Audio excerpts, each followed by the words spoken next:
हर हर महादेव। भक्तों, आज के इस वीडियो में आप सभी रसपान करेंगे गुरु प्रदोष व्रत कथा। हिंदू धर्म में प्रदोष व्रत का विशेष महत्व है। हर महीने में यह व्रत कृष्ण पक्ष और शुक्ल पक्ष की त्रयोदशी को रखा जाता है। इस महीने में चैत्र मास के शुक्ल पक्ष की त्रयोदशी व्रत 10 अप्रैल को है, यानी कि आज। भक्तों, इस दिन भगवान शिव एवं माता पार्वती के पूजन का विधान है। प्रदोष व्रत को श्रद्धा पूर्वक करने से और व्रत कथा को सुनने से भगवान शिव की कृपा से मनोवांछित फल की प्राप्ति होती है। तो प्यारे भक्तों, चैत्र शुक्ल पक्ष की प्रदोष व्रत 10 अप्रैल दिन गुरुवार को पड़ रही है। गुरुवार को पड़ने के कारण इस प्रदोष को गुरु प्रदोष व्रत कहलाया जाएगा। अब जानते हैं प्रदोष व्रत के तिथि के बारे में। भक्तों, चैत्र माह के शुक्ला पक्ष की त्रयोदशी तिथि की शुरुआत 9 अप्रैल को रात 10:55 पर होगी और अगले दिन यानी 11 अप्रैल को रात 1 बजे तिथि का समापन होगा। ऐसे में 10 अप्रैल को प्रदोष व्रत किया जाएगा। इस दिन पूजा करने का शुभ मुहूर्त रहेगा शाम 6:44 से 8:49 तक। इस समय में ही प्रदोष व्रत की पूजा करना शुभ फलदायी रहेगा। इस बार पूजा के लिए 2 घंटे का समय मिल रहा है। अब जानिए गुरु प्रदोष व्रत की पूजन विधि के बारे में और फिर रसपान करेंगे गुरु प्रदोष की व्रत कथा। भक्तों, इस दिन शिव जी को जल और बेल पत्र अर्पित करें, उनको सफ़ेद वस्तु का भोग लगाए, फिर शिव जी का मंत्र ओम नमः शिवाय का जाप करें। रात्रि काल में शिव जी के समक्ष घी का दीपक जलाकर शिव मंत्र जाप करें। घर की 8 अलग अलग दिशाओं में भी दीपक जलाए। इस दिन जलहार और फलहार ग्रहण करना उत्तम होगा। नमक और अनाज का सेवन ना करें। इस दिन पूजा के बाद सामर्थ्य के अनुसार दान दक्षिणा करना भी उत्तम होता है। तो आइए रसपान करते हैं कथा। बोलिए ओम नमः शिवाय। पौराणिक कथा के अनुसार असुरों के राजा वृत्रासुर ने देवताओं पर आक्रमण कर दिया।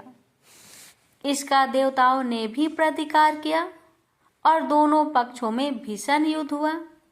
उस युद्ध में असुरों की सेना को हार का सामना करना पड़ा। इससे वृत्रासुर नाराज हो गया। मायावी वृत्रासुर ने भयंकर रूप धारण कर लिया और देवताओं पर हमला कर दिया।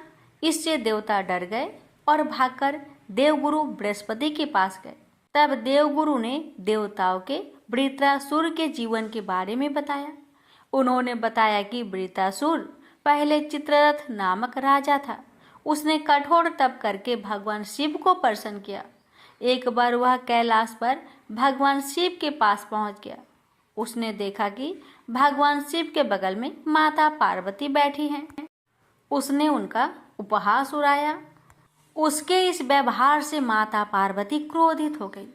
उन्होंने चित्ररथ से कहा कि तुमने भगवान शिव और उनका अपमान किया है। तुझे श्राप है कि तू राक्षस बन जाएगा और अपने विमान से नीचे गिर जाएगा। उस श्राप के प्रभाव से राजा चित्ररथ राक्षस योनि में चला गया और वह वृत्रासुर के नाम से जाना गया। देवगुरु बृहस्पति ने देवताओं को बताया कि वृत्रासुर बचपन से ही भगवान शिव की पूजा करता है। वह उनका परम भक्त है। उसको हराने के लिए आपको शिव की कृपा प्राप्त करनी होगी। इस वजह से आप सभी गुरु प्रदोष व्रत को करें, जिससे महादेव प्रसन्न होंगे और आपकी मनोकामनाएं पूरी होगी।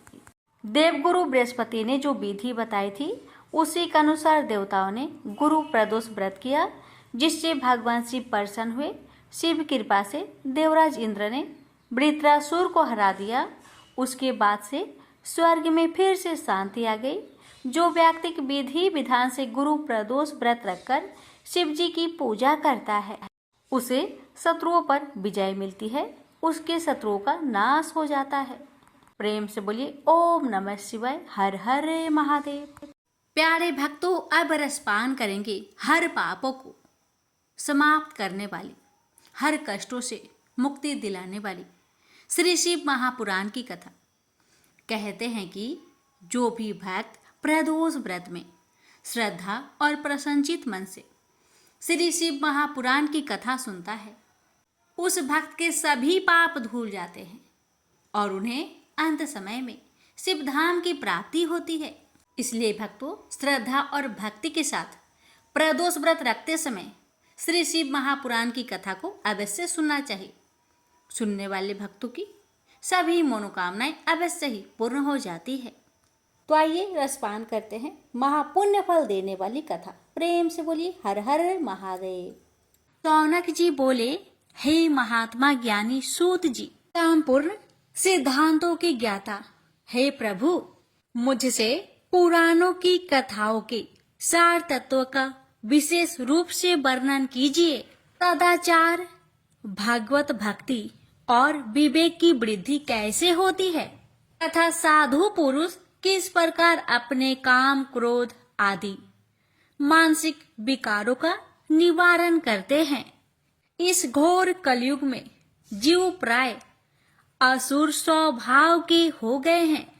उसी जीव समुदाय को शुद्ध देवी संपत्ति से युक्त बनाने के लिए सर्वश्रेष्ठ उपाय क्या है?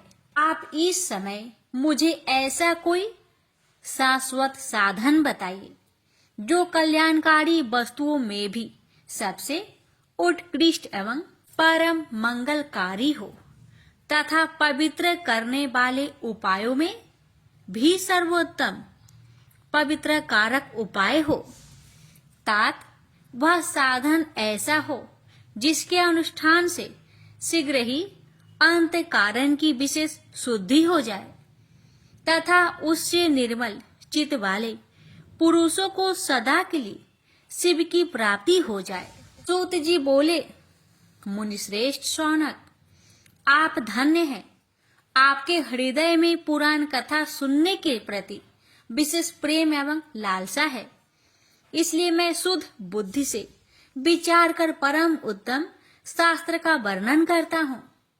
वत्स, संपूर्ण शास्त्रों के सिद्धांत से संपन्न भक्ति आदि को बढ़ाने वाले, भगवान शिव को संतुष्ट करने वाले तथा कानों के लिए रसायन स्वरूप दिव्य पुराणों का श्रवण कीजिए। यह उत्तम शिव पुराण काल रूपी अर्प से प्राप्त होने वाले महान त्रास का विनाश करने वाला है। हे मुने, पूर्व काल में शिव जी ने इसी कहा था।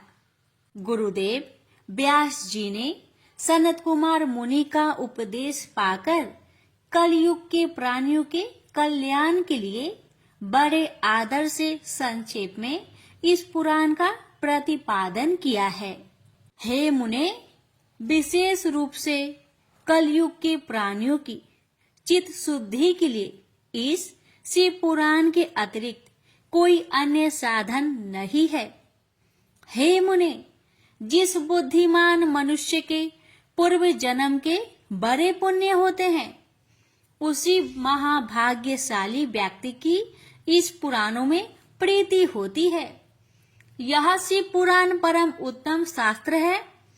इसे इस भूतल पर भगवान शिव का अडंगमयी स्वरूप समझना चाहिए और सब प्रकार से इसका सेवन करना चाहिए। इसके पठन और श्रवण से शिव भक्ति पाकर श्रेष्ठतम स्थिति में पहुंचा हुआ मनुष्य शीघ्र ही शिव पद को प्राप्त कर लेता है। इसलिए संपूर्ण यत्न करके मनुष्यों ने इस पुराणों के अध्ययन को अभिष्ट साधन माना है और इसका प्रेम पूर्वक श्रवण भी संपूर्ण वांछित फलों को देने वाला है। भगवान शिव के इस पुराणों को सुनने से मनुष्य सब पापों से मुक्त हो जाता है तथा बड़े बड़े उत्कृष्ट भोगों का उपभोग करके अंत में शिवलोक को प्राप्त कर लेता है। राजसूय और सैकड़ों अग्निष्टोम यज्ञों से जो पुण्य प्राप्त होता है, वह भगवान शिव की कथा के सुनने मात्र से ही प्राप्त हो जाता है। हे मुने, जो लोग इस श्रेष्ठ शास्त्र शिव पुराण का श्रवण करते हैं उन्हें मनुष्य नहीं समझना चाहिए। वे रुद्र स्वरूप ही है, इसमें संदेह नहीं है। इस पुराण का श्रवण और कीर्तन करने के चरण कमल की धूलि को मुनिगण तीर्थ ही समझते हैं। जो प्राणी परम पद को प्राप्त करना चाहते हैं उन्हें सदा भक्ति पूर्वक इस निर्मल शिव पुराण का श्रवण करना चाहिए। हे मुनि श्रेष्ठ, यदि मनुष्य सदा इसे सुनने में समर्थ न हो तो उसे प्रतिदिन स्थिर चित्त से एक मुहूर्त भी इसको सुनना चाहिए। हे मुने, यदि मनुष्य प्रतिदिन सुनने में भी आसक्त हो तो उसे किसी पवित्र महीने में इस पुराण का श्रवण करना चाहिए।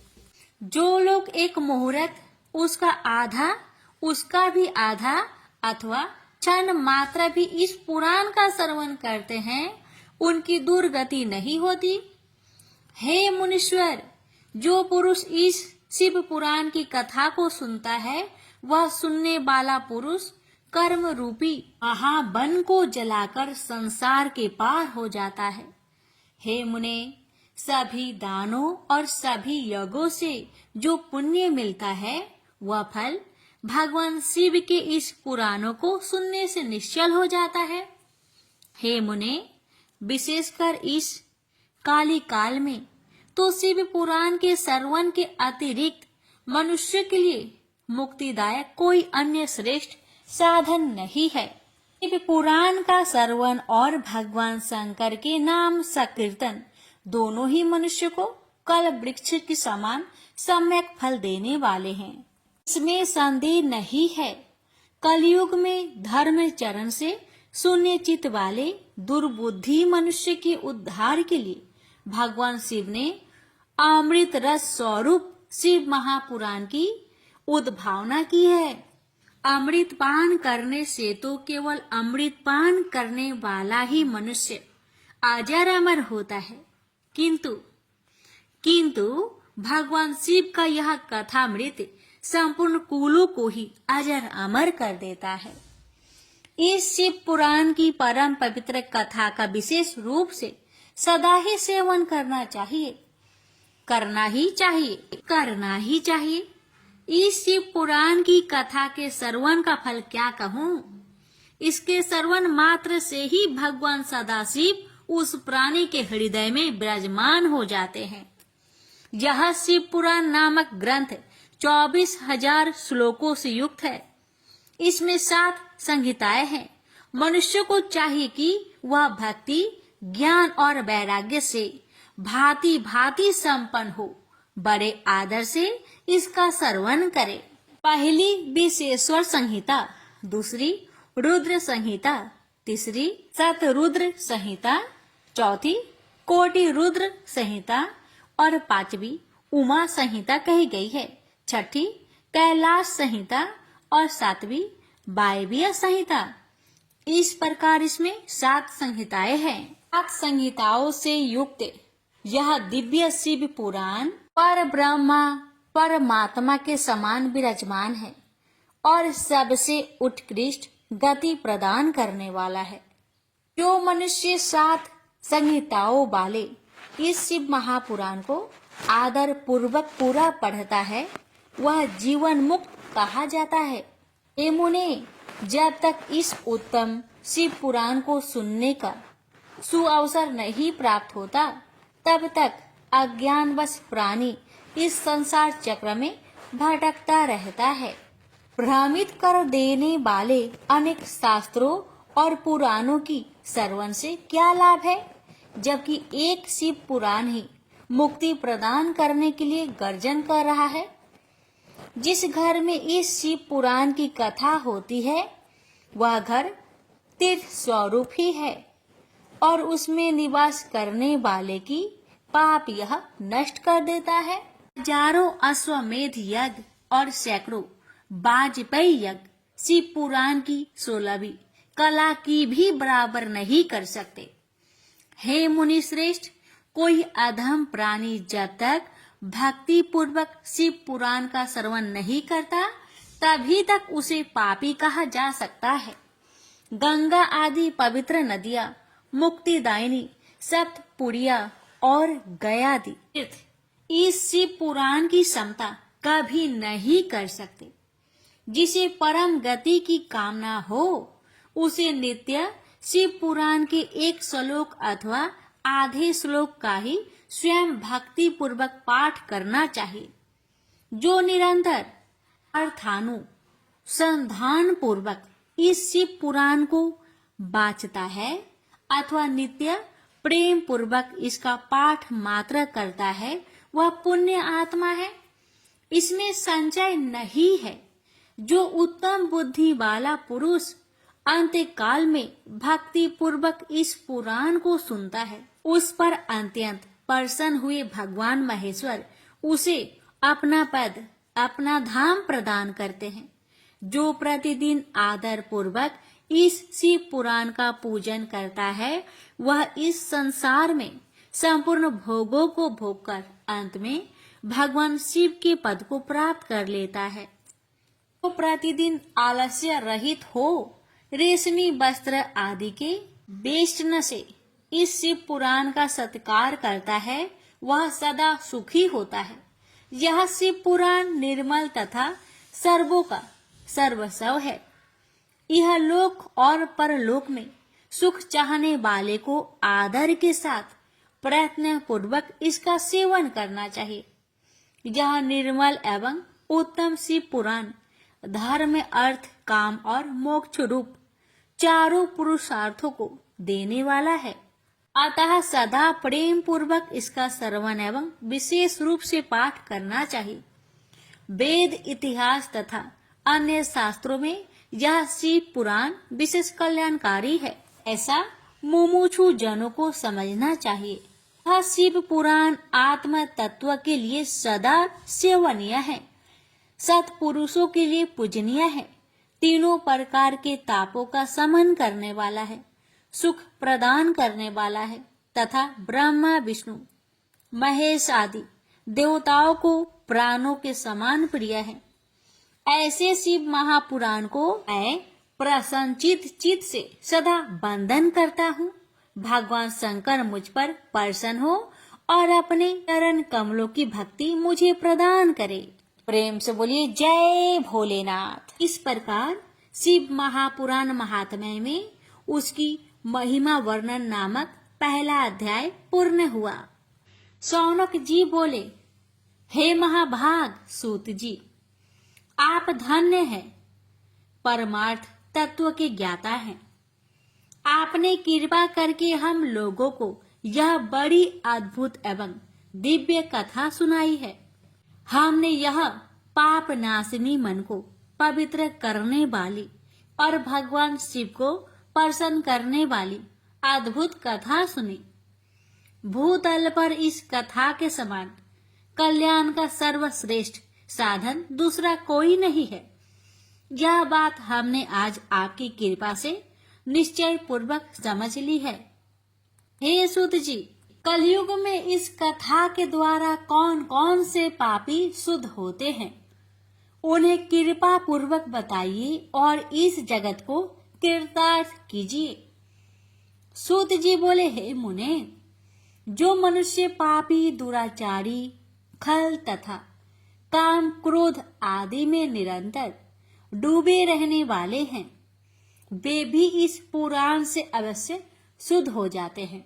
यह कथा वास्तव में उत्तम ज्ञान यज्ञ है, जो सदा सांसारिक भोग और मोक्षों को देने वाला है, सभी पापों को नष्ट करने वाला है और भगवान शिव को प्रसन्न करने वाला है।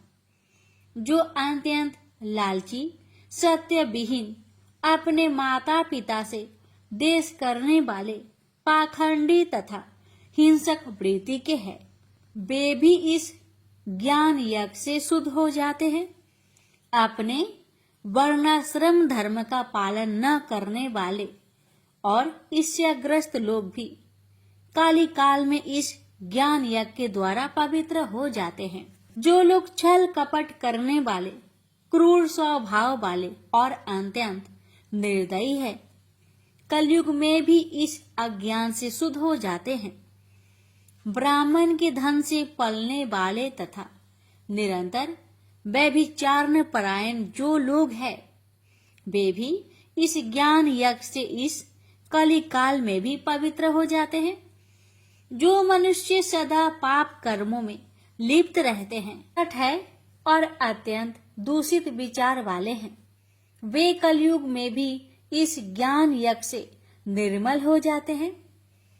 दुष्चरित्र, दुर्बुद्धि, उद्विग्न चित्त वाले और देवताओं के द्रव का उपभोग करने वाले पापी जन भी कली काल में भी इस ज्ञान यज्ञ से पवित्र हो जाते हैं।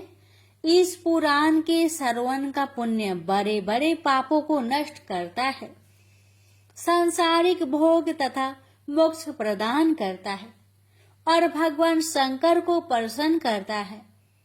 इस संबंध में मुनिगण इस प्राचीन इतिहास का उदाहरण दिया करते हैं, जिसके श्रवण मात्र से पापों का पूर्णतया नाश हो जाता है। पहले की बात है, किरात नगर में एक ब्राह्मण रहता था।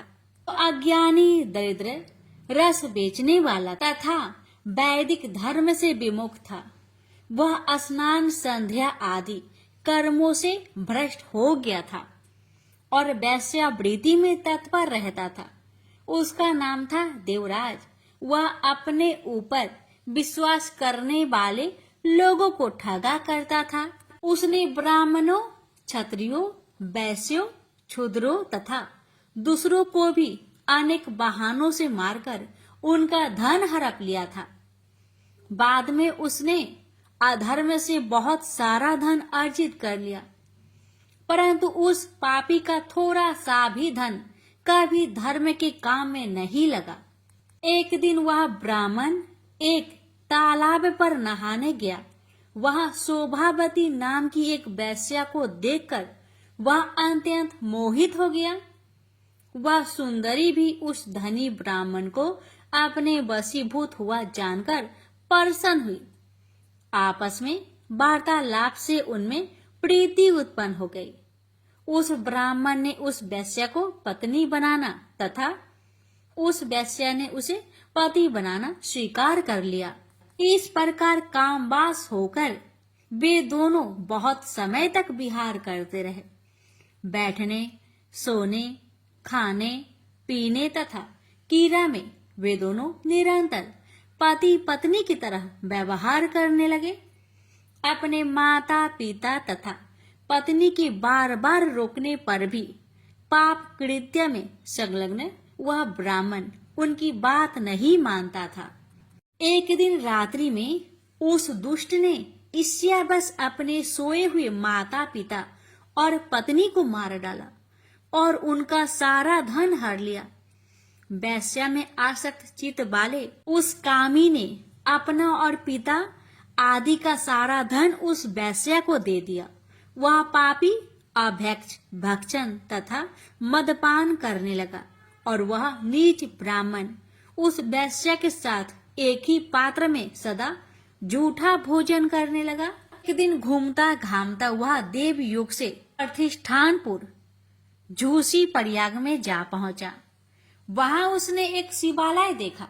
वहां बहुत से साधु महात्मा एकत्र हुए थे। देवराज उस शिवालय में ठहर गया और वहां उस ब्राह्मण को ज्वर आ गया। उस ज्वर से उसको बड़ी पीड़ा होने लगी।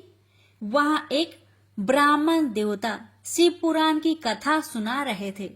ज्वर में पड़ा हुआ देवराज ब्राह्मण के मुखा रविंद्र से निकली हुई उस शिव कथा को निरंतर सुनता रहा। एक मास के बाद वह ज्वर से अत्यंत पीड़ित होकर चल बसा। यमराज के दूत आए और उसे पासों से बांधकर बलपूर्वक यमपुरी ले गए। इतने में ही शिवलोक से भगवान शिव के पार्षद गण आ गए। उनके गौर अंग कपूर के समान उज्जवल थे। हाथ त्रिशूल से सुशोभित हो रहे थे। उनके संपूर्ण अंग भस्म से उद्भासित थे और रुद्राक्ष की मालाएं उनके शरीर की शोभा बढ़ा रही थी। वे सब के सब क्रोध करते हुए यमपुरी में गए और यमराज के दूतों को मार पीट कर बारंबार धमकाकर उन्होंने देवराज को उनके चंगुल से छुड़ा लिया और अत्यंत अद्भुत विमान पर बैठाकर जब वे शिवदूत कैलाश को जाने को उद्यत हुए, उस समय यमपुरी में बड़ा भारी कोलाहल मच गया। उस कोलाहल को सुनकर धर्मराज अपने भवन से बाहर आए। साक्षात दूसरे रुद्र के समान प्रतीत होने वाले उन चारों दूतों को देखकर धर्मयज्ञ धर्मराज ने उनका विधि पूर्वक पूजन किया। यम ने ज्ञान दृष्टि से देखकर सारा वृत्तांत जान लिया। उन्होंने भय के कारण भगवान शिव के उन महात्मा दूतों से कोई बात नहीं पूछी। यमराज से पूजित तथा प्रार्थित होकर वे शिवदूत कैलाश को चले गए और उन्होंने उस ब्राह्मण को दया सागर सांब शिव को दे दिया। शिव पुराण की यह परम पवित्र कथा धन्य है, जिसके सुनने से पापी जन भी मुक्ति के योग बन जाते हैं। भगवान सदाशिव के परम धाम को वेदयज्ञ सभी लोकों में सर्वश्रेष्ठ बताते हैं। ब्राह्मण, क्षत्रिय, वैश्य, शूद्र तथा अन्य प्राणी, यहाँ तक कि जिस पापी ने धन के लोभ से अनेक लोगों की हत्या की तथा अपने माता पिता और पत्नी को भी मार डाला, वह वैश्यगामी शराबी ब्राह्मण देवराज भी इस कथा के प्रभाव से भगवान शिव के परम धाम को प्राप्त कर तत्क्षण मुक्त हो गया। प्रेम से बोलिए हर हर महादेव, माता पार्वती की जय। इस प्रकार शिव पुराण महात्म्य में देवराज मुक्ति वर्णन नाम दूसरा अध्याय संपूर्ण हुआ।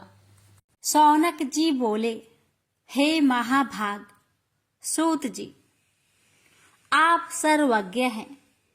हे महामते, आपके कृपा प्रसाद से मैं बारंबार कृतार्थ हुआ हूँ। इस इतिहास को सुनकर मेरा मन अत्यंत आनंद में निमग्न हो रहा है। अतः अब भगवान शिव में प्रेम बढ़ाने वाली शिव संबंधिनी दूसरी कथा को भी कहिए। अमृत पीने वालों को लोकों में कहीं मुक्ति प्राप्त नहीं होती, किंतु भगवान शंकर के कथा मृतक का पान तो प्रत्यक्ष ही मुक्ति देने वाला है। सदा शिव की जिस कथा के सुनने मात्र से मनुष्य शिव लोक प्राप्त कर लेता है, वह कथा धन्य है, धन्य है। और कथा का श्रवण करने वाले भी, आप भी धन्य है, धन्य है। सूत जी बोले, हे शौनक, सुनिए, मैं आपके सामने गोपनीय कथा वस्तु का भी वर्णन करूंगा, क्योंकि आप शिव भक्तों में अग्रगण्य तथा वेद वेताओं में श्रेष्ठ हैं। समुद्र के निकटवर्ती प्रदेश में एक बास्कल नामक ग्राम है, जहाँ वैदिक धर्म से विमुख महापापी द्विज निवास करते हैं। वे सब के सब बड़े दुष्ट हैं। उनका मन दूषित विषय भोगों में ही लगा रहता है। वे न तो देवताओं पर विश्वास करते हैं, न भाग्य पर। वे सभी कुटिल वृत्ति वाले हैं। किसानी करते और भांति भांति के घातक अस्त्र शस्त्र रखते हैं। वे पर स्त्री गमन करने वाले और खल है। ज्ञान, वैराग्य तथा सद्धर्म को बिल्कुल नहीं जानते हैं। वे सभी पशु बुद्धि वाले हैं और सदा दूषित बातों को सुनने में संलग्न रहते हैं। यहाँ के द्विज ऐसे हो, वहाँ के अन्य वर्णों के विषय में क्या कहा जाए। अन्य वर्णों के लोग भी उन्हीं की भांति कुत्सित विचार रखने वाले, स्वधर्म विमुख एवं खल है। वे सदा कुकर्म में लगे रहते और नित्य विषय भोगों में ही डूबे रहते हैं। वहाँ की सब स्त्रियां भी कुटिल स्वभाव की, स्वेच्छाचारिणी, पापासक्त, कुत्सित विचार वाली और वैभवचारिणी है। वे सद व्यवहार तथा सदाचार से सर्वथा शून्य है। कुंजनों के निवास स्थान उस बासकल नामक ग्राम में इसी समय एक बिंदुक नामधारी ब्राह्मण रहा करता था। वह बड़ा अधम था, वह दुरात्मा और महापापी था। यद्यपि उसकी स्त्री बड़ी सुंदर थी, तो भी वह कुमार्ग पर ही चलता था। काम वासना से कुलसित चित वह वैश्यगामी था। उसकी पत्नी का नाम चंचूला था। वह सदा उत्तम धर्म के पालन में लगी रहती थी, तो भी उसे छोड़कर वह दुष्ट ब्राह्मण कामासक्त होकर वैश्यगामी हो गया था। इस तरह कुकर्म में लगे हुए उस बिंदु के बहुत वर्ष व्यतीत हो गए। उसकी स्त्री चंचुला काम से पीड़ित होने पर भी स्वधर्म नाश के भय से कलेश सहकर भी दीर्घ काल तक धर्म से भ्रष्ट नहीं हुई, परंतु दुराचारी पति के आचरण से प्रभावित होने के कारण काम पीड़ित हो आगे चलकर वह स्त्री भी दुराचारणी हो गई। भ्रष्ट चरित्र वाली वह कुमार्गिनी अपने पति की दृष्टि बचाकर रात्रि में चोरी छिपे अन्य पापी जार पुरुष के साथ रमन करने लगी। एक बार उस ब्राह्मण ने अपनी उस दुराचारणी पत्नी चंचूला को कामासक्त हो पर पुरुष के साथ रात्रि में संगर्गत देख लिया। उस दुष्ट तथा दुराचार में आसक्त मन वाली पत्नी को रात में पर पुरुष के साथ व्यभिचारत देखकर वह क्रोध पूर्वक वेग से दौड़ा। उस दुष्ट बिंदु को घर में आया जानकर वह कपटी व्यभिचारी तेजी से भाग गया। तब वह दुष्ट आत्मा बिंदुक अपनी पत्नी को पकड़कर उसे डांटता हुआ मुक्कों से बार बार पीटने लगा। वह व्यभिचारिणी दुष्टा नारी चंचुला पीटी जाने पर कुपित होकर निर्भयता पूर्वक अपने दुष्ट पति बिंदुक से कहने लगी, मुझे पति परायणा युवती पत्नी को छोड़कर आप कुबुद्धि बस प्रतिदिन वैश्य के साथ इच्छा अनुसार रमन करते हैं। आप ही बताए कि रूपवती तथा कामासक्त चित्त वाली मुझ युवती की पति संग सर्ग के बिना क्या गति होती होगी। मैं अत्यंत सुंदर हूँ तथा नव यौवन से उन्मत्त हूँ। आपके साथ संग्रह के बिना व्यथित चित्त वाली मैं कामजन्य दुख को कैसे सह सकती हूँ। उस स्त्री के इस प्रकार कहने पर वह मूर्ख बुद्धि मूर्ख ब्राह्मण धम स्वधर्म विमुख दुष्ट पापी बिंदु कहने लगा, काम से व्याकुल चित होकर तुमने यह सत्य ही कहा है। हे प्रिय, तुम भय त्याग दो और मैं जो तुमसे हित की बात कहता हूँ उसे सुनो। तुम निर्भय होकर नित्य पर पुरुष के साथ संग सर्ग करो, उन्हें संतुष्ट करके उनसे धन खींचो। वह सारा धन वैश्य के प्रति आसक्त मन वाले मुझको दे दिया करो। इससे तुम्हारा और मेरा दोनों का ही स्वार्थ सिद्ध हो जाएगा। पति का यह वचन सुनकर उसकी पत्नी चंचुला प्रसन्न होकर उसकी कही बात मान ली। उन दोनों दुराचारी पति पत्नी ने इस प्रकार समझौता कर लिया तथा वे दोनों निर्भय चित्त से कुकर्म में लीन हो गए। इस तरह दुराचार में डूबे हुए उन मूढ़ चित्त वाले पति पत्नी का बहुत सा समय व्यर्थ बीत गया। तदंतर क्षुद्र जातीय वैश्य का पति बना हुआ वह दूषित बुद्धि वाला दुष्ट ब्राह्मण बिंदुक समय अनुसार मृत्यु को प्राप्त हो नरक में जा पड़ा। बहुत दिनों तक नरक के दुख को भोगकर वह मूर्ख बुद्धि पापी विंध्या पर्वत पर भयंकर पिचास हुआ। इधर उस दुराचारी पति बिंदु के पति मर जाने पर वह मूढ़ हृदय चंचला बहुत समय तक पुत्र के साथ अपने घर में ही रही। इस प्रकार प्रेम पूर्वक कामासक्त होकर जारों के साथ विहार करती हुई उस चंचुला नामक स्त्री कुछ यौवन समय के साथ ढलने लगा। एक दिन देव योग से किसी पुण्य वर्ग के आने पर वह स्त्री भाई बंधुओं के साथ गोकर्ण क्षेत्र में गई। तीर्थ यात्रियों के संग से उसने भी उस समय जाकर किसी तीर्थ के जल में स्नान किया। फिर वह साधारणतया मेला देखने की दृष्टि से बंधुजनों के साथ यत्र तत्र घूमने लगी। घूमती घामती किसी देव मंदिर में उसने एक देवयज्ञ ब्राह्मण के मुख से भगवान शिव की परम पवित्र एवं मंगलकारिणी उत्तम पौराणिक कथा सुनी। कथावाचक ब्राह्मण कह रहे थे कि जो स्त्रियां पर पुरुषों के साथ व्यभिचार करती है वे मरने के बाद जब यमलोक में जाती है तब यमराज के दूत उनकी योनि में तपे हुए लोहे का परीख डालते हैं।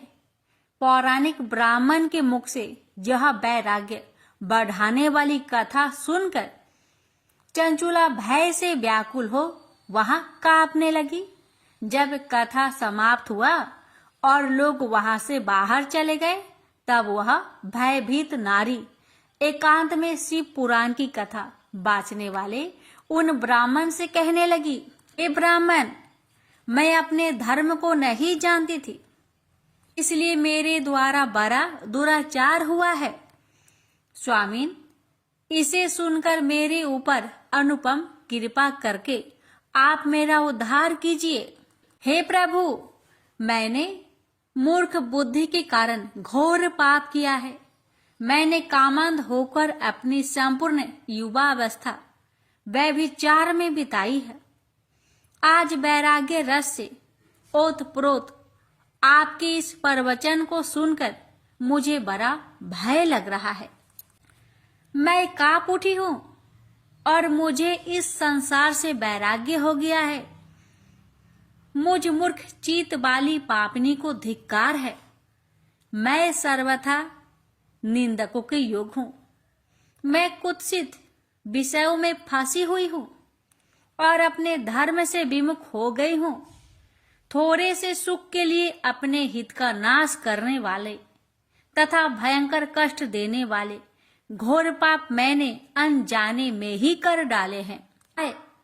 न जाने किस किस घोर कष्टदायक दुर्गति से मुझे पड़ना पड़ेगा और वह कौन बुद्धिमान पुरुष कुमार्ग में मन लगाने वाले मुझ पापनी का साथ देगा। मृत्यु काल में उस भयंकर यम दूतों को मैं कैसे देखूंगी जब वे बलपूर्वक मेरे गले में फंदे डालकर मुझे बांधेंगे। तब मैं कैसे धीरज धारण कर सकूंगी। नरक में जब मेरे शरीर के टुकड़े टुकड़े किए जाएंगे उस समय विशेष दुख देने वाली उस महायातना को मैं कैसे सह सकूंगी। दुख और शोक से ग्रास्त होकर मैं दिन में सहज इंद्रिय व्यापार और रात्रि में नींद कैसे प्राप्त कर सकूंगी।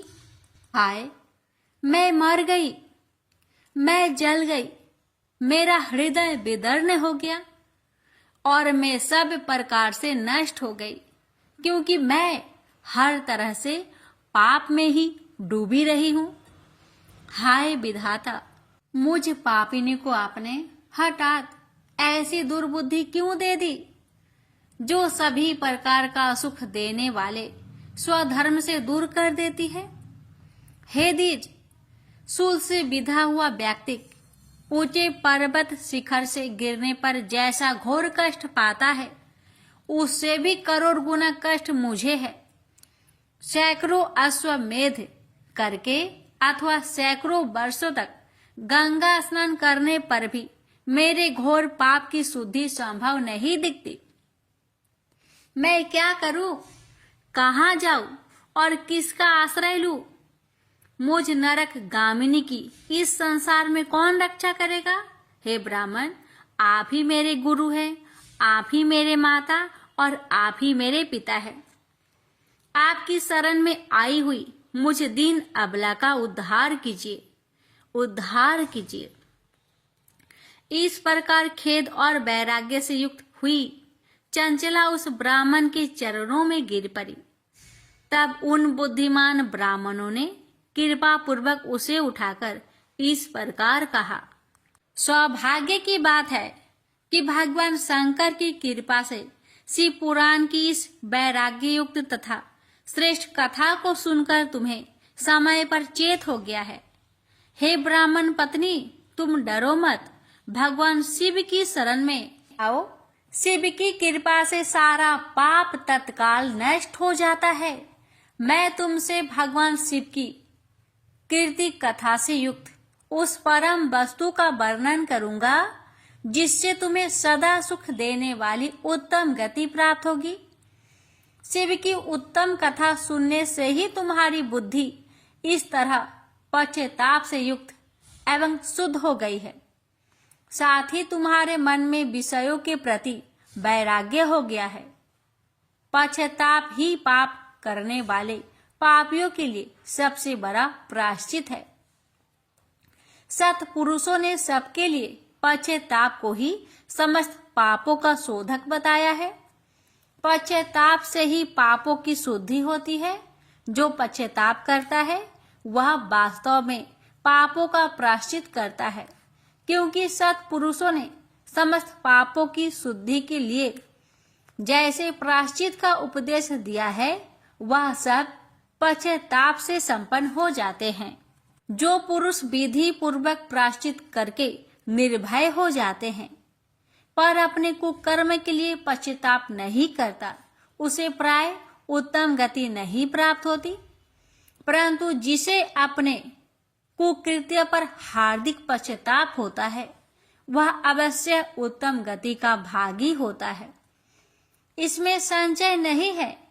इस शिव पुराण की कथा सुनने से जैसे चित्त शुद्धि होती है वैसे दूसरे उपाय से नहीं होती।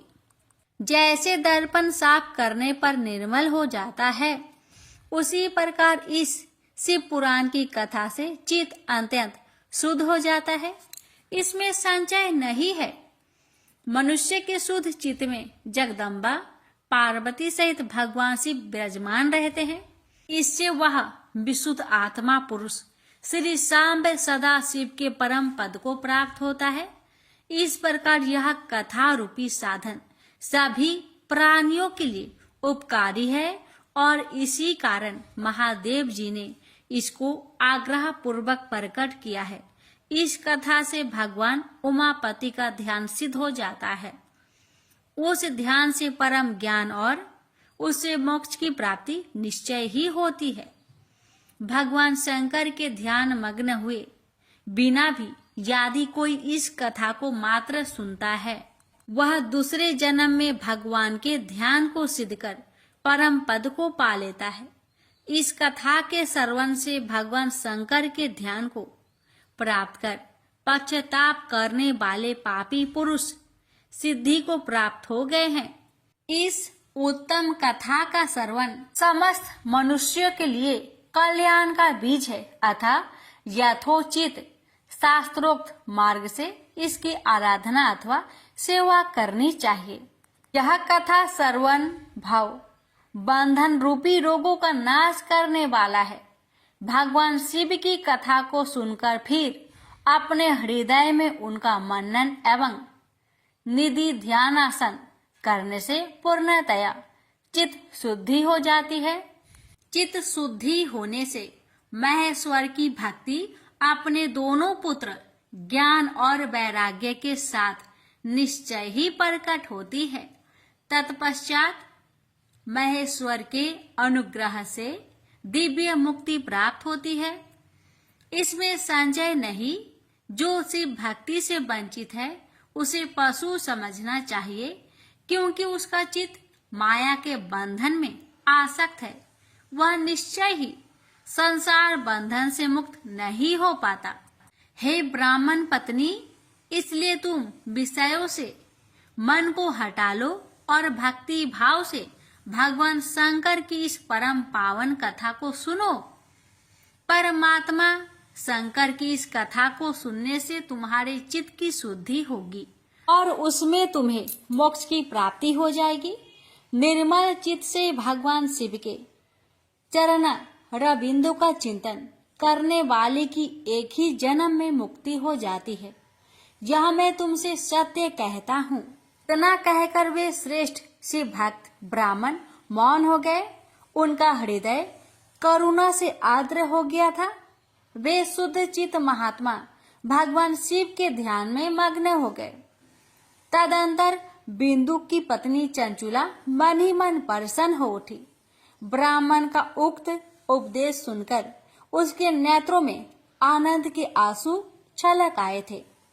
वह ब्राह्मण पत्नी चंचुला हर्षित हृदय से उन श्रेष्ठ ब्राह्मण के चरणों में गिर पड़ी और हाथ जोड़कर बोली, मैं कृतार्थ हो गई। तत्पश्चात उठकर वैराग्य युक्त तथा उत्तम बुद्धि वाली वह स्त्री जो अपने पापों के कारण आतंकित थी, उन महान शिव भक्त ब्राह्मण से हाथ जोड़कर गदगद वाणी में कहने लगी, हे ब्राह्मण, शिव भक्तों में श्रेष्ठ, हे स्वामीन, आप धन्य हैं, परमार्थदर्शी हैं और सदा परोपकार करने में लगे रहते हैं। इसलिए आप श्रेष्ठ साधु पुरुष में प्रशंसा की योग है। हे साधो, मैं नरक के समुद्र में गिर रही हूँ, आप मेरा उद्धार कीजिए, उद्धार कीजिए। पौराणिक अर्थ तत्व से संपन्न जिस सुंदर सी पुराण की कथा को सुनकर मेरे मन में संपूर्ण विषय से वैराग्य उत्पन्न हो गया, उसी इस शिव पुराण को सुनने के लिए इस समय मेरे मन में बड़ी श्रद्धा हो रही है। ऐसा कहकर हाथ जोड़कर उनका अनुग्रह पाकर चंचुला उस शिव पुराण की कथा के सुनने की इच्छा मन में लिए उन ब्राह्मण देवता की सेवा में तत्पर हो वहां रहने लगी। तदंतर शिव भक्तों में श्रेष्ठ और शुद्ध बुद्धि वाले उन ब्राह्मण देवता ने उसी स्थान पर उस स्त्री को शिव पुराण की उत्तम कथा सुनाई। इस प्रकार उस गोकर्ण नामक महाक्षेत्र में उन्हीं श्रेष्ठ ब्राह्मण से उसने शिव पुराण की वह परम उत्तम कथा सुनी जो भक्ति, ज्ञान और वैराग्य को बढ़ाने वाली तथा मुक्ति देने वाली है। उस परम उत्तम कथा को सुनकर वह ब्राह्मण पत्नी अत्यंत कृतार्थ हो गई।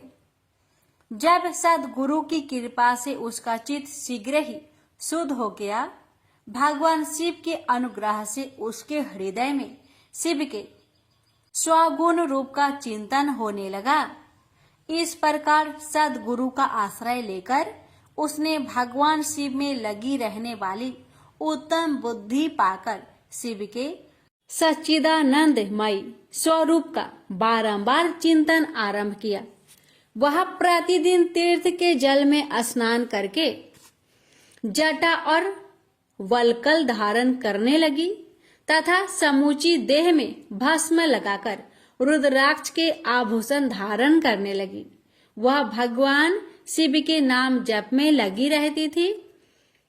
संयमती बानी और अल्पाहार करते हुए गुरु के बताए मार्ग से वह शिव जी को प्रसन्न करने लगी। इस प्रकार शंभु का उत्तम ध्यान करते हुए उस चंचुला का बहुत सा समय बीत गया। तत्पश्चात समय के पूर्ण होने पर भक्ति, ज्ञान और वैराग्य से युक्त हुई चंचुला ने अपने शरीर को बिना किसी कष्ट के त्याग दिया। इतने में ही त्रिपुर शत्रु भगवान शिव का भेजा हुआ एक दिव्य विमान दूत गति से वहां आ पहुंचा, जो उनके अपने गणों से संयुक्त और भांति भांति की शोभा साधनों से संपन्न था। चंचुला उस विमान पर आरूढ़ हुई और भगवान शिव के श्रेष्ठ पार्षदों ने उसे तत्काल शिवपुरी में पहुंचा दिया। उसके सारा मल धुल गए थे। वह दिव्य रूप धारिणी दिव्यांगना हो गई थी।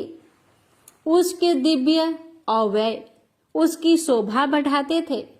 मस्तक पर अर्ध चंद्र का मुकुट धारण किए वह गौरांगी देवी शोभाशाली दिव्य आभूषणों से विभूषित थी। वहां पहुंचकर उसने त्रिनेत्रधारी महादेव जी को देखा। ब्रह्मा विष्णु आदि देवता उन सनातन शिव की सेवा कर रहे थे। गणेश, भृंगी, नंदीश, वीर भद्रेश्वर आदि गण उत्तम भक्ति के साथ उनकी उपासना कर रहे थे। उनकी अंग कांति करोड़ों सूर्य के समान प्रकाशित हो रही थी।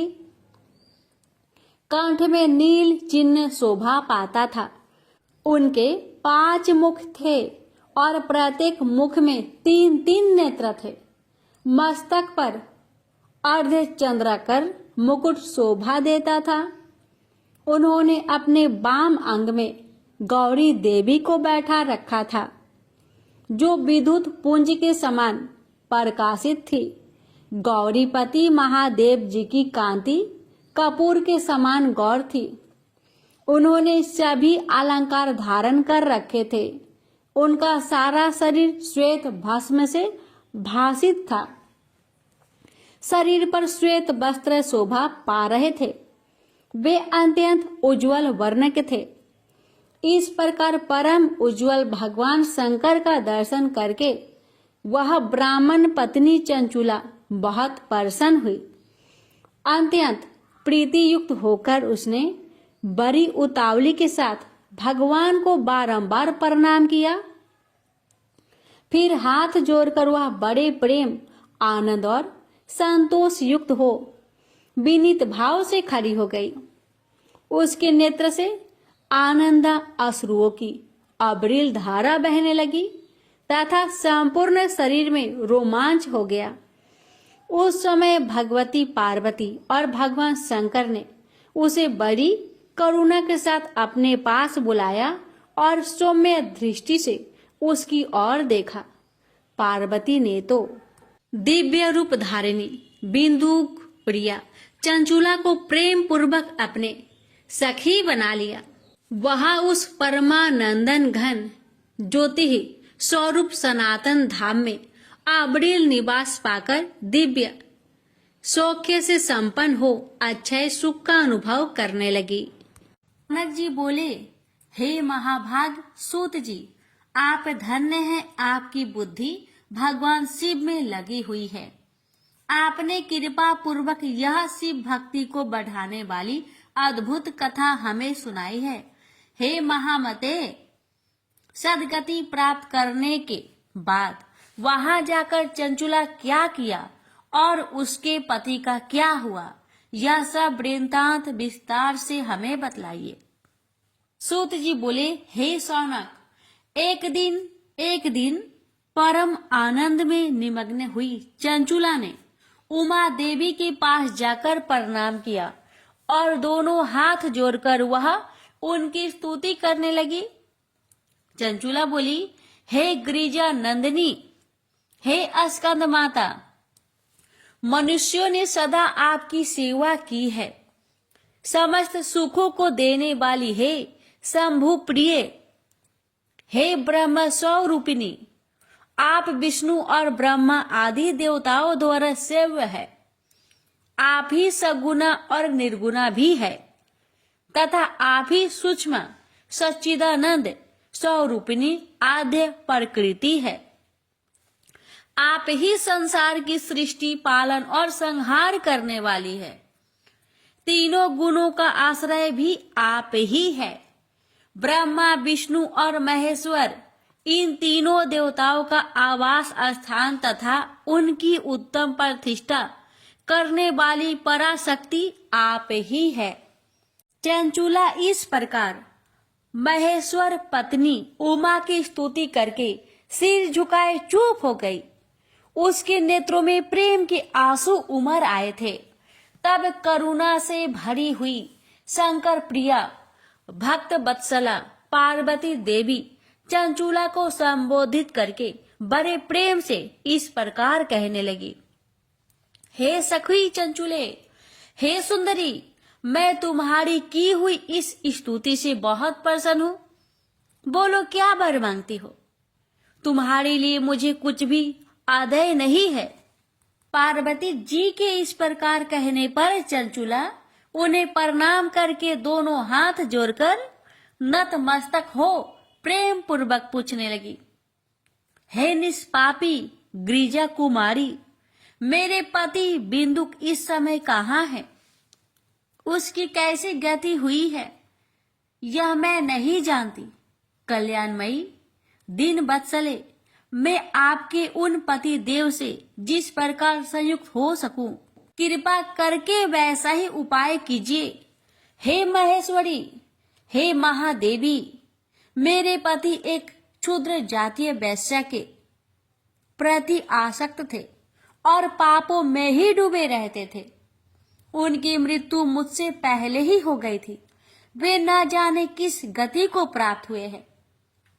चंचुला के यह वचन सुनकर नीति बत्सला हिमालय पुत्री देवी पार्वती ने अत्यंत प्रेम पूर्वक उत्तर दिया, तुम्हारा बिंदुक नाम वाला पति बड़ा पापी था। उसका अंतःकरण बड़ा ही दूषित था। वैश्या का उपभोग करने वाला वह महामूर्ख मरने के बाद नरक में पड़ा है। अनगिनत वर्षों तक नरक में नाना प्रकार के दुख भोगकर वह पाप आत्मा अपने शेष पाप को भोगने के लिए विंध्य पर्वत पर पिशाच बना हुआ है। इस समय वह पिशाच की अवस्था में ही है और नाना प्रकार के कलेश उठा रहा है। वह दुष्ट वही वायु पीकर रहता है और सदा सब प्रकार के कष्ट सहता है। गौरी देवी की यह बात सुनकर उत्तम व्रत का पालन करने वाली वह चंचुला उस समय पति के महान दुख से दुखी हो गई। फिर मन को स्थिर करके उस ब्राह्मण पत्नी ने व्यवस्थित हृदय से महेश्वरी को प्रणाम करके पुनः पूछा, हे महेश्वरी, हे महादेवी, मुझ पर कृपा कीजिए और दूषित कर्म करने वाले मेरे उस दुष्ट पति का अब उद्धार कीजिए। हे देवी, कुत्सित बुद्धि वाले मेरे उस पापात्मा पति को किस उपाय से उत्तम गति प्राप्त हो सकती है, यह शीघ्र बतलाइए। आपको नमस्कार है। उसकी यह बात सुनकर भक्त वत्सला पार्वती जी अपने सखी चंचुला से प्रसन्न होकर ऐसा कहने लगी, तुम्हारा पति यदि शिव पुराण की पुण्यमयी उत्तम कथा को सुने तो सारी दुर्गति को पार करके वह उत्तम गति का भागी हो सकता है। अमृत के समान मधुर अक्षरों से युक्त गौरी देवी का यह वचन आदर पूर्वक सुनकर चंचुला ने हाथ जोड़कर मस्तक झुकाकर उन्हें बारंबार प्रणाम किया और अपने पति के समस्त पापों की शुद्धि तथा उत्तम गति की प्राप्ति के लिए पार्वती देवी से यह प्रार्थना की कि मेरे पति को शिव पुराण सुनाने की व्यवस्था होनी चाहिए। उस ब्राह्मण पत्नी के बारंबार प्रार्थना करने पर शिव प्रिया गौरी देवी को बड़ी दया आई। उन भक्त वत्सला महेश्वरी गिरिजा कुमारी ने भगवान शिव की उत्तम कृति का गान करने वाले गंधर्व राज तुमरुक को बुलाकर उनसे प्रसन्नता पूर्वक इस प्रकार कहा, मेरी मन की बातों को जानकर मेरे अभिष्ट कार्यों को सिद्ध करने वाले तथा शिव में प्रीति रखने वाले हे तुमरु, मैं तुमसे एक बात कहती हूँ, तुम्हारा कल्याण हो। तुम मेरी इस सखी के साथ शीघ्र ही विंध्य पर्वत पर जाओ। वहां एक महाघोर और भयंकर पिशाच रहता है। उसका वृत्तांत तुम आरंभ से ही सुनो। मैं तुमसे प्रसन्नता पूर्वक सब कुछ बताती हूँ। पूर्व जन्म में वह पिशाच बिंदुक नामक ब्राह्मण था। वह मेरी इस सखी चंचुला का पति था, परंतु वह दुष्ट वैश्यगामी हो गया। स्नान संध्या आदि नित्य कर्म छोड़कर वह अपवित्र रहने लगा क्रोध के कारण उसकी बुद्धि पर मूर्खता छा गई थी। वह कर्तव्य का विवेक नहीं कर पाता था।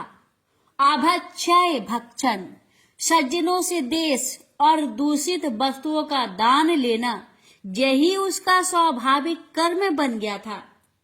वह अस्त्र शस्त्र लेकर हिंसा करता, बाएं हाथ से खाता, दीनों को सताता और क्रूरता पूर्वक पराये घरों में आग लगा देता था। वह चांडालों से प्रेम करता और प्रतिदिन वेश्या के संपर्क में रहता था। वह बड़ा दुष्ट था। उस पापी ने अपनी पत्नी का परित्याग कर दिया था और वह दुष्टों के संग में निरत रहता था।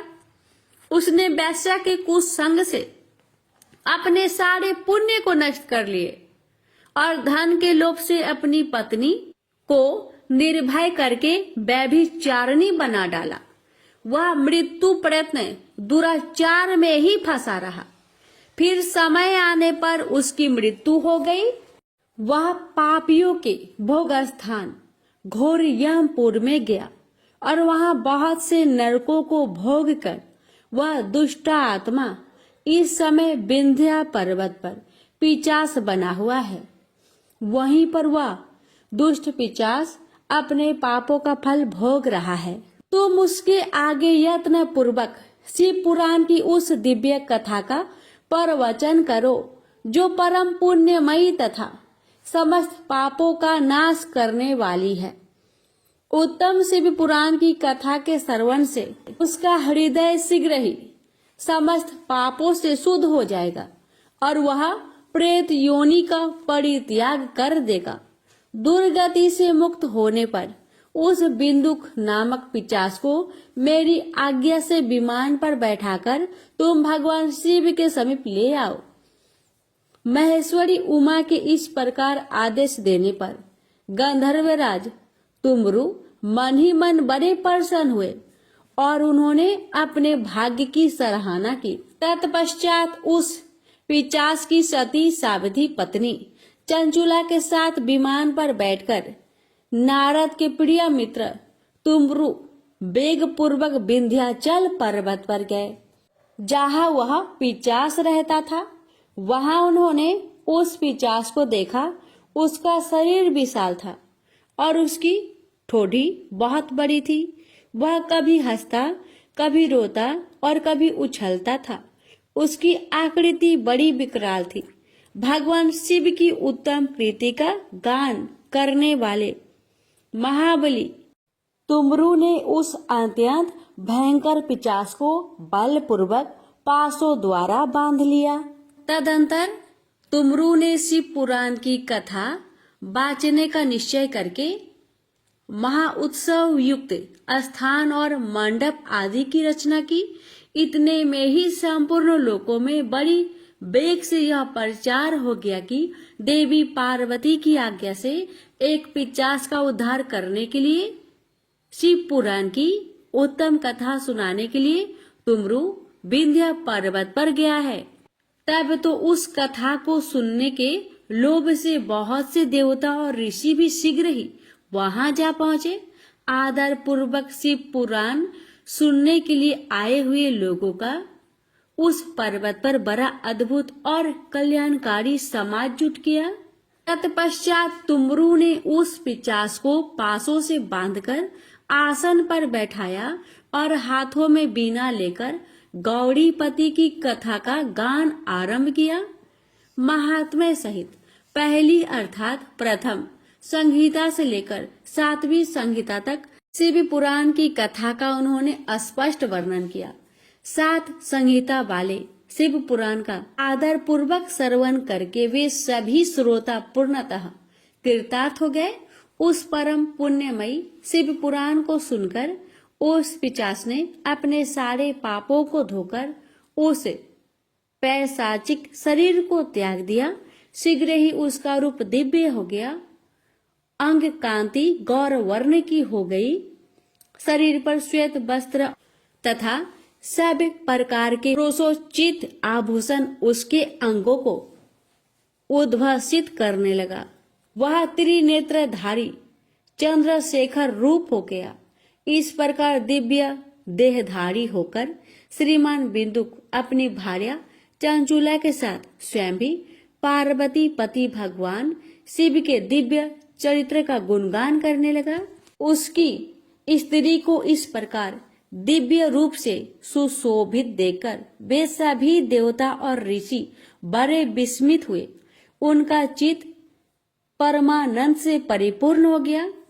भगवान महेश्वर का वह अद्भुत चरित्र सुनकर वे सभी श्रोता परम कृतार्थ हो प्रेम पूर्वक श्री शिव का यशोगान करते हुए अपने अपने धाम को चले गए। दिव्य रूपधारी श्रीमान बिंदुक भी सुंदर विमान पर अपनी प्रियतमा के पास बैठकर सुखपूर्वक आकाश में स्थित हो परम शोभा पाने लगा।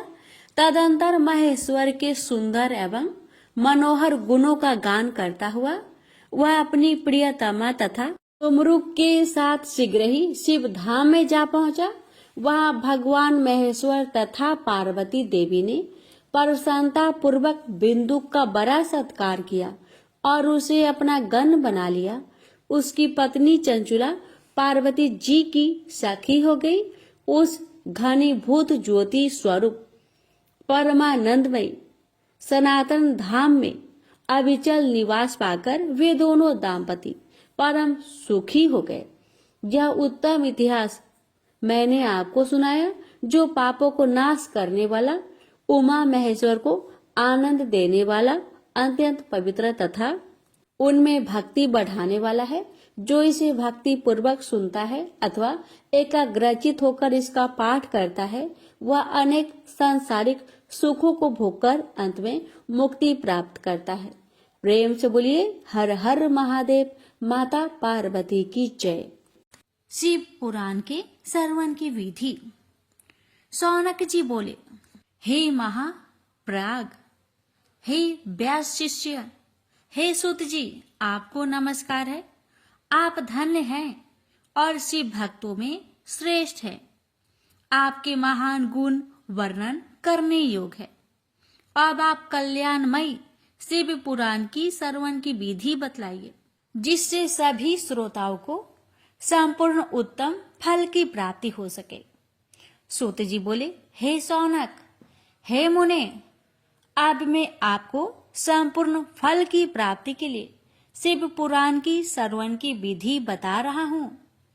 सर्वप्रथम किसी ज्योतिषी को बुलाकर दान मन से संतुष्ट करके अपने सहयोगी लोगों के साथ बैठकर बिना किसी विघ्न बाधा के कथा की समाप्ति होने के उद्देश्य से शुद्ध मुहूर्त का अनुसंधान कराए। तदंतर प्रयत्न पूर्वक देश देश में स्थान स्थान पर यह शुभ संदेश भेजे कि हमारे यहाँ शिव पुराण की कथा होने वाली है। अपने कल्याण की इच्छा रखने वाले लोगों को उसे सुनने के लिए अवश्य पधारना चाहिए। कुछ लोग भगवान श्री हरि की कथा से बहुत दूर पड़ गए हैं। कितने ही स्त्री, क्षुद्र आदि भगवान शंकर के तथा कीर्तन से वंचित रहते हैं। उन सबको भी सूचना हो जाए, ऐसा प्रबंध करना चाहिए। देश देश में जो भगवान शिव के भक्त हो तथा शिव कथा के कीर्तन और श्रवण के लिए उत्सुक हो, उन सबको आदर पूर्वक बुलवाना चाहिए। उन्हें कहलाना चाहिए कि यहाँ सत्पुरुषों को आनंद देने वाला समाज तथा अति अद्भुत उत्सव होगा, जिसमें शिव पुराण का पारायण होगा। शिव पुराण की रसमयी कथा का श्रवण करने हेतु आप लोग प्रेम पूर्वक शीघ्र पधारने की कृपा करें। यदि समय का अभाव हो तो प्रेम पूर्वक एक दिन के लिए भी आइए। आपको निश्चय ही आना चाहिए, क्योंकि इस कथा में श्रवण भर के लिए बैठने का सौभाग्य भी दुर्लभ है। इस प्रकार विनय और प्रसन्नता पूर्वक श्रोताओं को निमंत्रण देना चाहिए और आए हुए लोगों का सब प्रकार से आदर सत्कार करना चाहिए। शिव मंदिर में तीर्थ में वन प्रांत में अथवा घर में शिव पुराण की कथा सुनने के लिए उत्तम स्थान का निर्माण करना चाहिए। कथा भूमि को लिपकर शोधन करना चाहिए तथा धातु आदि से उस स्थान को सुशोभित करना चाहिए। महोत्सव के साथ साथ वहां अद्भुत तथा सुंदर व्यवस्था कर लेनी चाहिए। कथा के लिए अनुपयोगी घर के साज सामान को हटाकर घर के किसी एकांत कोने में सुरक्षित रख देना चाहिए। केले के खंभों से सुशोभित एक ऊंचा कथा मंडप तैयार कराएं।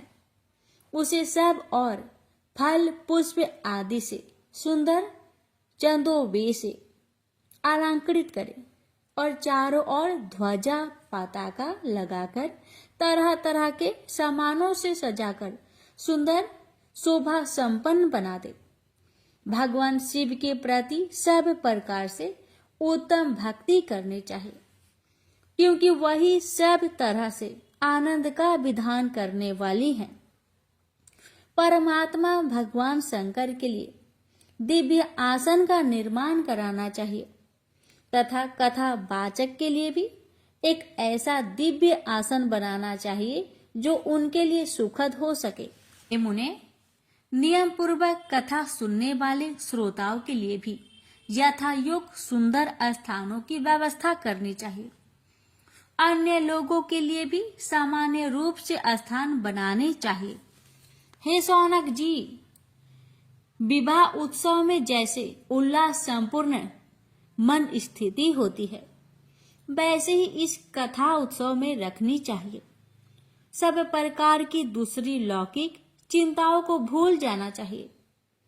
वक्ता उत्तर दिशा की ओर मुख करे तथा श्रोतागण पूर्व दिशा की ओर मुख करके पलथी माल कर बैठे।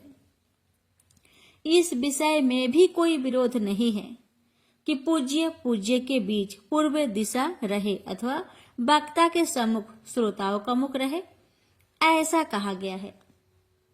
पौराणिक वक्ता व्यासान पर जब तक विराजमान रहे तब तक प्रसंग समाप्ति के पूर्व किसी को नमस्कार नहीं करना चाहिए।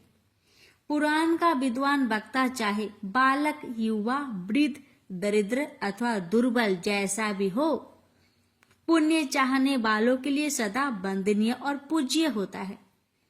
जिसके मुख से निकली हुई वाणी देहधारियों के लिए कामधेनु के समान अभिष्ट फल देने वाली होती है, उस पुराण वेता वक्ता के लिए प्रति तुच्छ बुद्धि कभी नहीं करनी चाहिए। संसार में जन्म तथा गुणों के कारण बहुत से गुरु होते हैं, परंतु उन सब में पुराणों का ज्ञाता विद्वान ही परम गुरु माना गया है।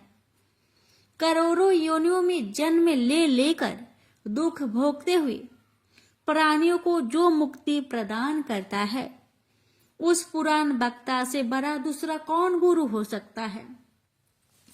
पुराण वेता पवित्र, दक्ष, शांत, ईर्ष्या पर विजय पाने वाला, साधु और दयालु होना चाहिए। ऐसा प्रवचन कुशल विद्वान इस पुण्यमयी कथा को कहे।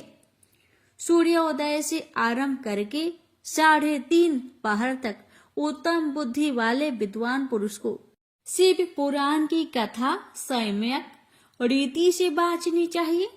जो धूर्त, दुराचारी तथा दूसरे से विवाद करने वाले और परपंची लोग हैं, उन कुटिल वृत्ति वाले लोगों के सामने यह कथा नहीं कहनी चाहिए।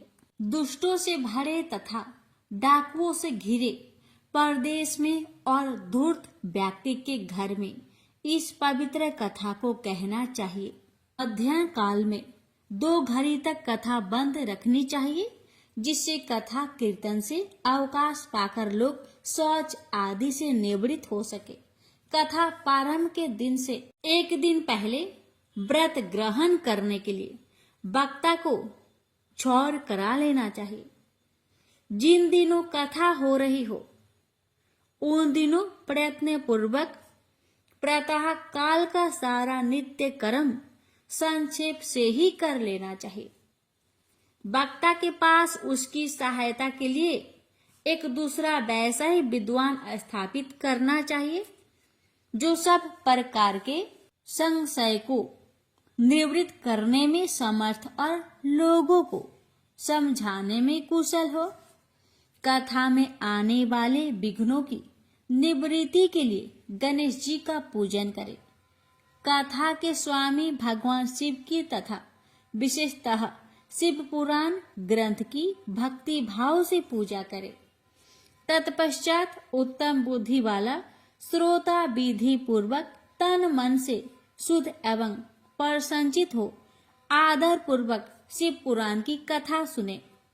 जो वक्ता और श्रोता अनेक प्रकार के कर्मों में भटक रहे हो, काम आदि 6 विकारों से युक्त हो, स्त्री में आसक्ति रखते हो और पाखंड पूर्ण बातें कहते हो, वे पुण्य के भागी नहीं होते। जो लौकिक चिंता तथा धन गृह एवं पुत्र आदि की चिंता को छोड़कर कथा में मन लगाए रहता है, उस शुद्ध बुद्धि पुरुष को उत्तम फल की प्राप्ति होती है। श्रद्धा और भक्ति से युक्त दूसरे कामों में मन नहीं लगाने वाले, मौन धारण करने वाले, पवित्र एवं उद्देश्य शून्य श्रोता ही पुण्य के भागी होते हैं। जो नराधम भक्ति रहित होकर इस पुण्यमयी कथा को सुनते हैं, उन्हें श्रवण का कोई फल नहीं होता और वे जन्म जन्मांतर में कलेश भोगते ही रहते हैं। यथाशक्ति उपचारों से इस पुराणों की पूजा किए बिना जो मूर्खजन इस कथा को सुनते हैं, वे अपवित्र और दरिद्र होते हैं। कथा कहे जाते समय बीच बीच में ही लोग उठकर अन्यत्र चले जाते हैं। जन्मांतर में उनकी स्त्री आदि संपत्तियां नष्ट हो जाती है। जो पुरुष सिर पर पगड़ी आदि धारण करके इस कथा का श्रवण करते हैं, उनके पापी और कुलंकी पुत्र उत्पन्न होते हैं। उन्हें नरक में यमदूत उनकी ही विष्ठा खिलाते हैं। जो लोग ऊंचे आसन पर बैठकर इस कथा का श्रवण करते हैं, वे समस्त नरकों को भोगकर काक योनि में जन्म लेते हैं। जो लोग वीरासन आदि से बैठकर इस शुभ कथा को सुनते हैं, वे अनेक नरक को भोगकर विष वृक्ष का जन्म पाते हैं। कथा सुनने वाले पौराणिक को अच्छी प्रकार प्रणाम किए बिना जो लोग कथा सुनते हैं, वे सभी नरक को भोगकर अर्जुन वृक्ष बनते हैं। रोग युक्त न होने पर भी जो लोग लेटकर यह कथा सुनते हैं, वे सभी नरक को भोगकर अंत में अजगर आदि योनियों में जन्म लेते हैं। वक्ता के समान ऊंचाई वाले आसन पर बैठकर जो इस कथा का श्रवण करते हैं, उन नारकीय लोगों को सैया पर शयन करने जैसे पाप लगता है। जो इस पवित्र कथा तथा वक्ता की निंदा करते हैं, वे 100 जन्मों तक दुख भोगकर कुत्ते का जन्म पाते हैं। कथा होते समय बीच में जो गंदी बातें बोलते हैं, वो घोर नरक भोगने के बाद गधे का जन्म पाते हैं। जो कभी भी इस परम पवित्र कथा का श्रवण नहीं करते, वे घोर नरक भोगने के पश्चात जंगली सुअर का जन्म लेते हैं। जो दुष्ट कथा के बीच में विघ्न डालते हैं, वे करोड़ों वर्षों तक नरक यातना को भोगकर गांव के सुअर का जन्म पाते हैं। इसका विचार करके शुद्ध और प्रेम पूर्वक चित्त से बुद्धिमान श्रोता को वक्ता के प्रति भक्ति भाव रखकर कथा श्रवण का प्रयत्न करना चाहिए। सबसे पहले कथा के विघ्नों का नाश करने हेतु गणेश जी की पूजा करनी चाहिए। अपने नित्य कर्मों को संक्षेप में संपन्न करने के प्रायश्चित करना चाहिए। नवग्रह और सर्वतोभद्र देवताओं का पूजन करके शिव पूजा की बताई गई विधि से शिव पुराण की पुस्तक का अर्चन करना चाहिए। पूजन के अंत में विनम्र होकर बड़ी भक्ति के साथ दोनों हाथ जोड़कर साक्षात शिव स्वरूपिणी पुस्तक की इस प्रकार स्तुति करनी चाहिए। श्री शिव पुराण के रूप में आप प्रत्यक्ष सदा शिव हैं। हमने कथा सुनने के लिए आपको अंगीकार किया है। आप हम पर प्रसन्न हो। मेरा जो मन वांछित हो उसे आप कृपा पूर्वक संपन्न करें। मेरा यह कथा श्रवण निर्विघ्न रूप से सुसंपन्न हो। कर्म रूपी ग्रह से ग्रस्त शरीर वाले मुझे दिन का आप संसार सागर से उद्धार कीजिए। हे शंकर, मैं आपका दास हूँ। इस प्रकार साक्षात शिव स्वरूप इस शिव पुराण की दीनता पूर्वक स्तुति करके वक्ता की पूजा आरंभ करनी चाहिए। शिव पूजा की बताई गई विधि से पुष्प, वस्त्र, अलंकार, धूप, दीप आदि से वक्ता की पूजा करे।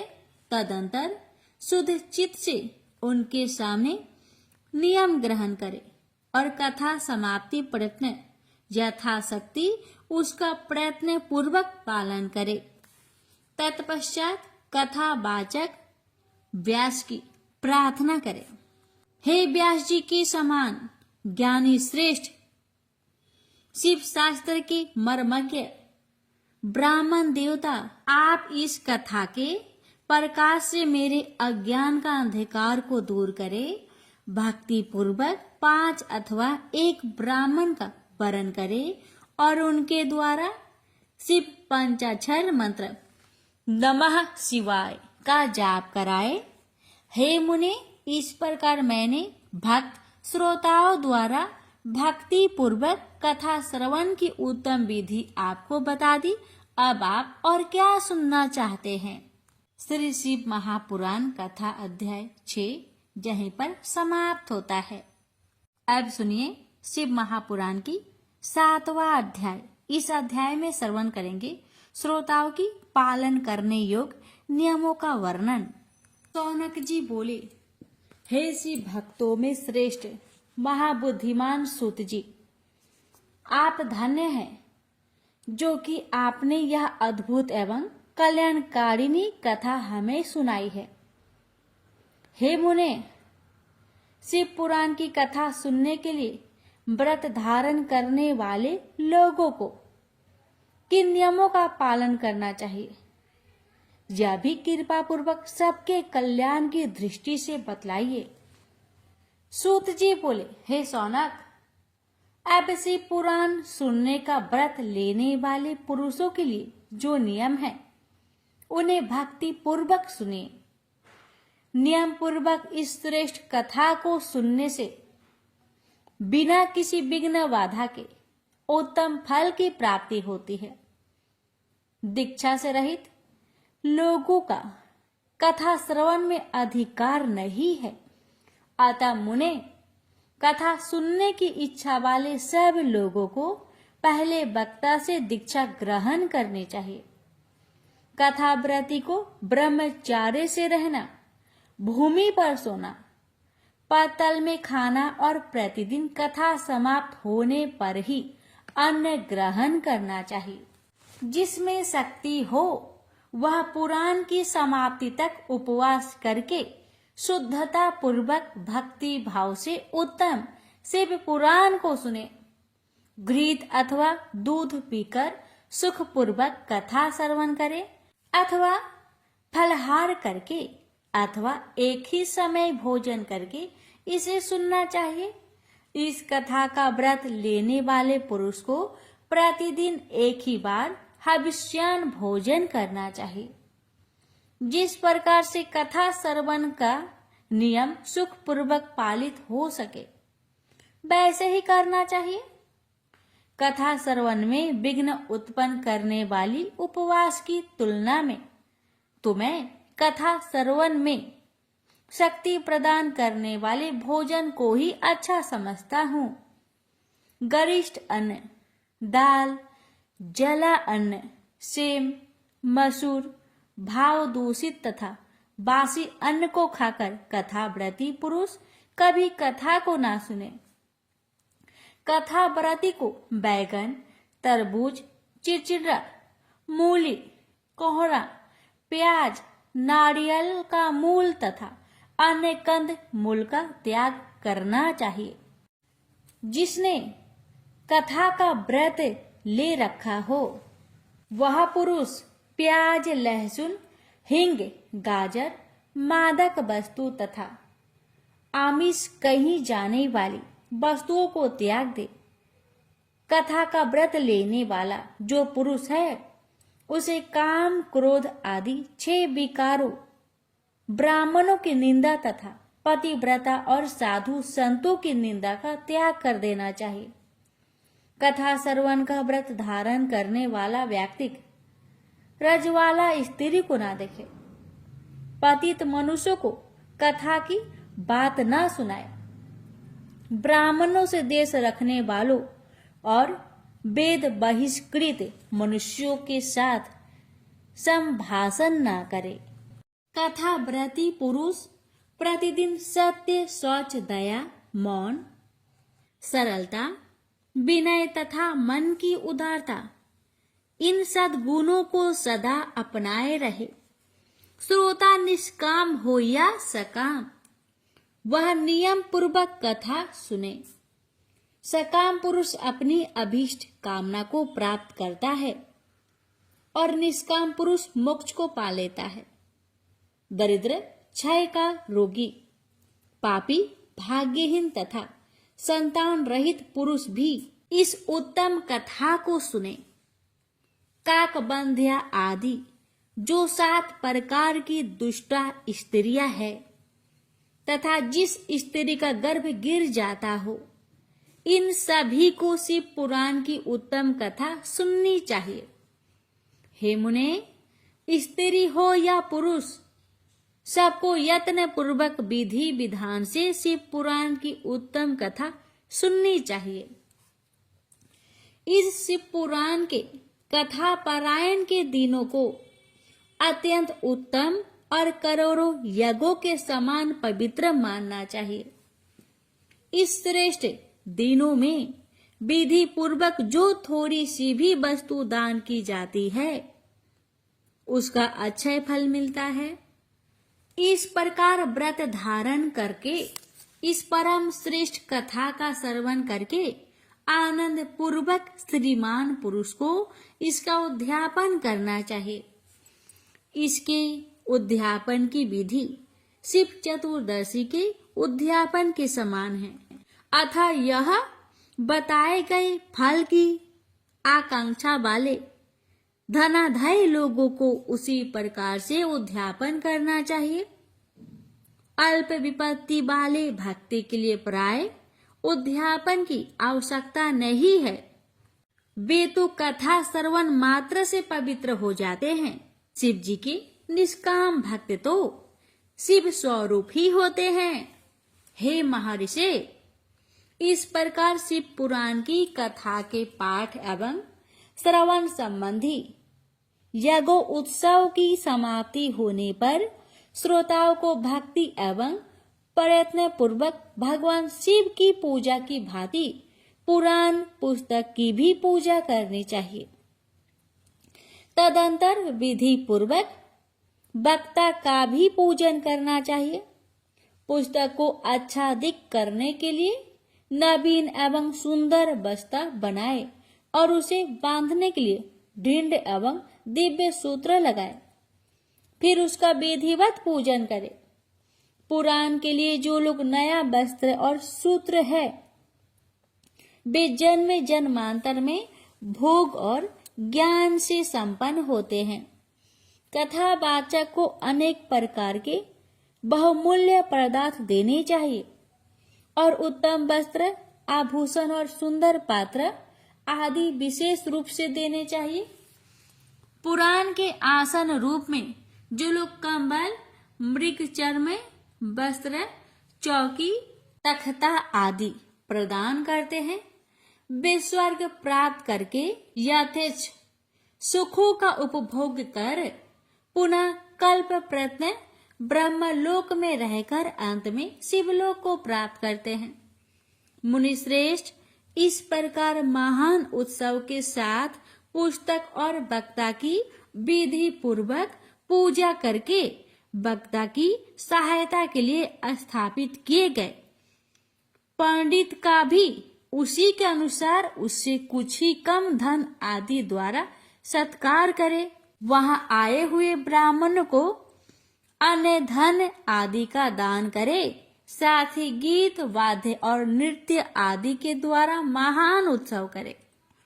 हे मुने, यदि श्रोता विरक्त हो तो उसके लिए कथा समाप्ति के दिन विशेष रूप से उस गीता का पाठ करने चाहिए जिसे श्री रामचंद्र के प्रति भगवान शिव ने कहा।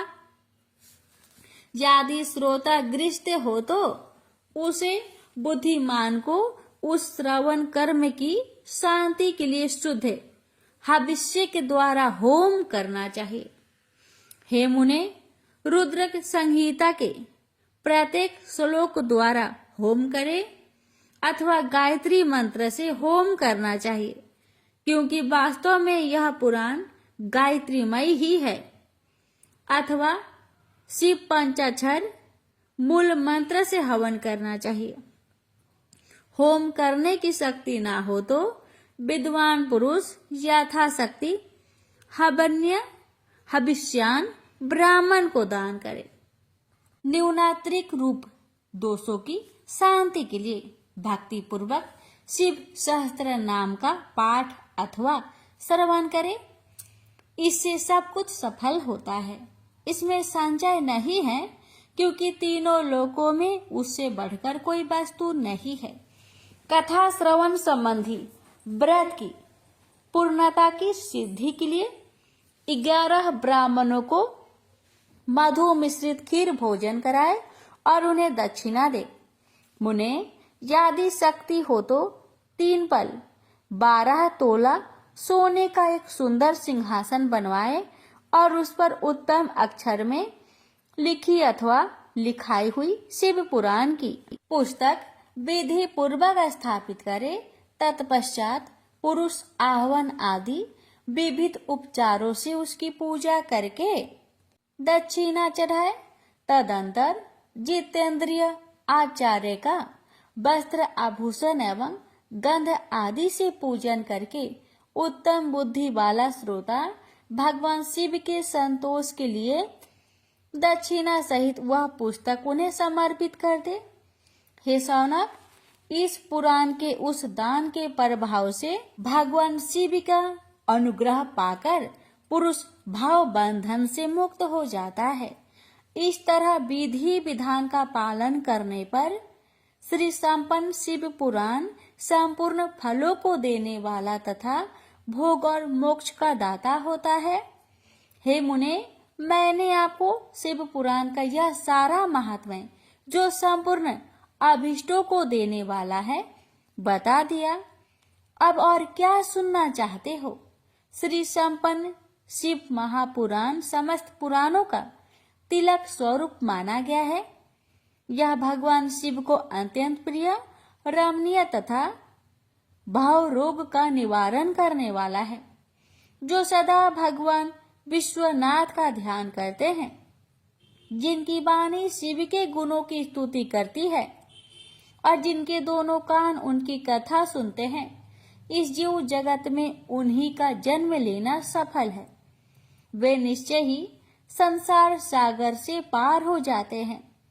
भिन्न भिन्न प्रकार के समस्त गुण जिनके सच्चिदानंदमय स्वरूप का कभी स्पर्श नहीं करते, जो अपनी महिमा से जगत के बाहर और भीतर वाणी एवं मनोवृत्ति रूप में प्रकाशित होते हैं, उन अनंत आनंद घन स्वरूप परम शिव की मैं शरण लेता हूँ।